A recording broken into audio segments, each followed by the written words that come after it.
directrice du CREPS de Toulouse.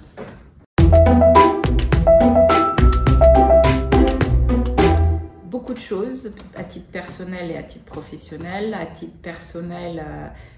tout simplement une grande fierté de pouvoir porter les valeurs que représente, enfin, comme cette flamme, la paix, le fait de, on va dire, se dépasser soi-même, le fait d'avoir des moments particuliers dans une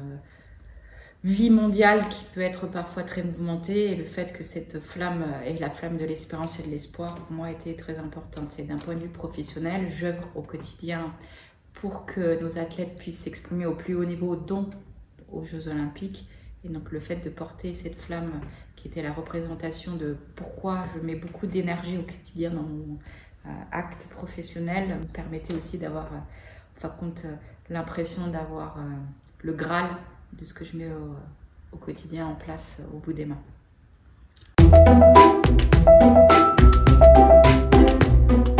Le lien, il n'est pas direct puisque nous n'occupons pas de l'organisation des Jeux Olympiques, mais il est permanent puisque je passe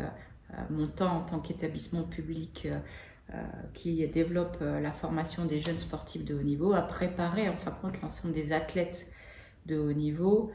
pour la participation aux Jeux Olympiques. Donc en gros, je m'occupe du couloir de la performance qui permet de passer d'un individu qui arrive au premier pas de l'expression de haut niveau jusqu'à l'emmener à son expression ultime qui peut être les Jeux Olympiques.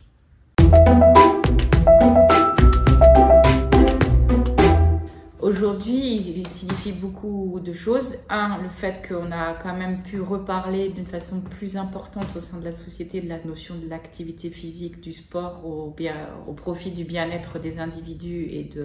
et de la société. La deuxième, c'est le fait de, on va dire, avoir mis en place des dispositifs qui ont mis en avant, en fin de compte, la possibilité de faire de l'activité physique en sus dans on va dire, l'accompagnement des jeunes au quotidien en matière d'éducation,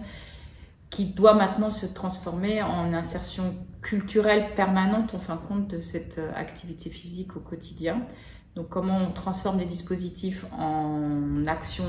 permanente, c'est la question qui fera se poser pour l'héritage. Et enfin, remettre en avant la notion de l'effort du plus loin, plus haut et plus fort pour soi-même et pour le collectif et pour la société était pour moi aussi quelque chose d'important en matière d'héritage au regard des enjeux sociétaux de maintenant.